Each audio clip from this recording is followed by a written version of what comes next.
17 August આજનો દિન મહિમા ઝવેરચંદ મેઘાણી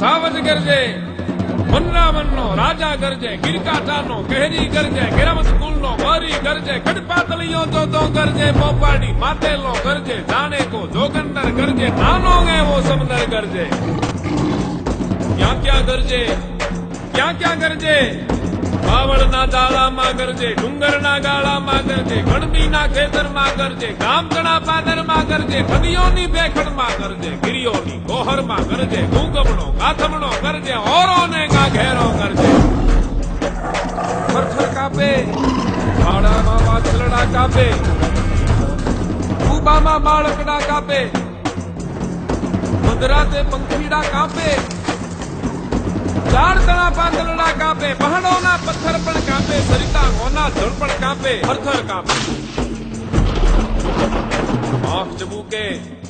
આંખ ચબુકે કેવી એની આંખ ચબુકે જાણે બે અંગાર ચબુકે કમકમ તીબે જોત ચબુકે સામે ઊભું મોત ચબુકે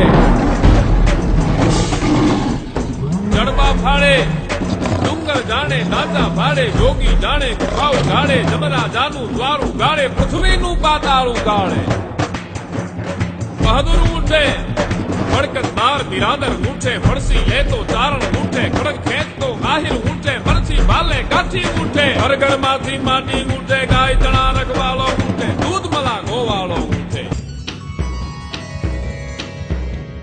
ચારણ કન્યા 14 વર્ષની ચારણ કન્યા ચુંદડી આળી ચારણ કન્યા સ્વેત સુવાળી ચારણ કન્યા બાળી ભોળી ચારણ કન્યા લાલ હિંગોળી ચારણ કન્યા ઝાડ ચડંતી ચારણ કન્યા નેસ નિવાસી ચારણ કન્યા પાડ ઘુમંતી ચારણ કન્યા જોબનવંતી ચારણ કન્યા આગ જરંતી ચારણ કન્યા જગદંબાસી ચારણ કન્યા ડાંગ ઉઠાવે ચારણ કન્યા ત્રાળ ગજાવે ચારણ કન્યા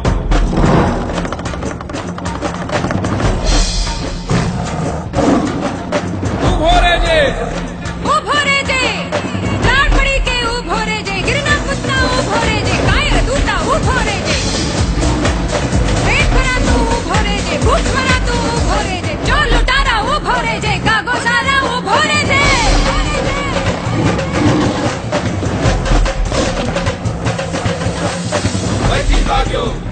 વૈતી ભાગ્યો સિંહ તારો બળવી ભાગ્યો રણવેલી ને કાયર ભાગ્યો સુંદરનો તારો ભાગ્યો હાથીનો અઢારો ભાગ્યો જોગીનાથ તારો ભાગ્યો ભગવતી તારો ભાગ્યો ધરતી તારી ભાગ્યો નારદની છોડીની ભાગ્યો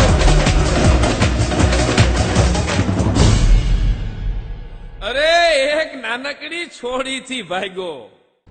ગુજરાતના રાષ્ટ્રીય શાયર ઝવેરચંદ મેઘાણીનો જન્મ તારીખ 17મી ઓગસ્ટ 1897ના રોજ પાંચાલ ભૂમિના ચોટીલા ગામે થયો હતો. BA થઈ એક કારખાનામાં વ્યવસ્થા વિભાગમાં જોડાયા. ત્યાં બંગાળી ભાષા શીખ્યા. ત્યાં જ જુવાન ઝવેરચંદને જાણે મા ભૌમનો સાદ સંભળાયો અને પોતાની નિશ્ચિત આજીવિકા છોડીને લોક સાહિત્યની સેવા કરવા સૌરાષ્ટ્રમાં આવી ગયા. સૌરાષ્ટ્રના દુહાઓ અને લોકકથાઓને પુનર્જીવિત કરીને ગામડે ગામડે જઈ ઘર ડેરા પાસે વાતો કઢાવીને ધરબાયેલા ધનને સાહિત્યિક પૂટ આપીને સૌરાષ્ટ્રના ખમીરને લોકો સમક્ષ મૂકી દીધું.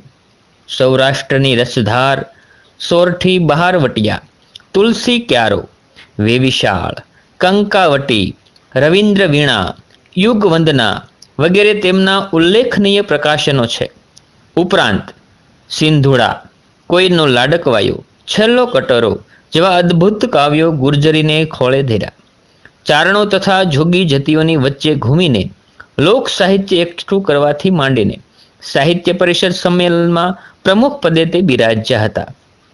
ગુજરાતી સાહિત્ય સભાએ તેમને પ્રથમ રણજીતરામ સુવર્ણચંદ્રક અર્પણ કર્યો હતો.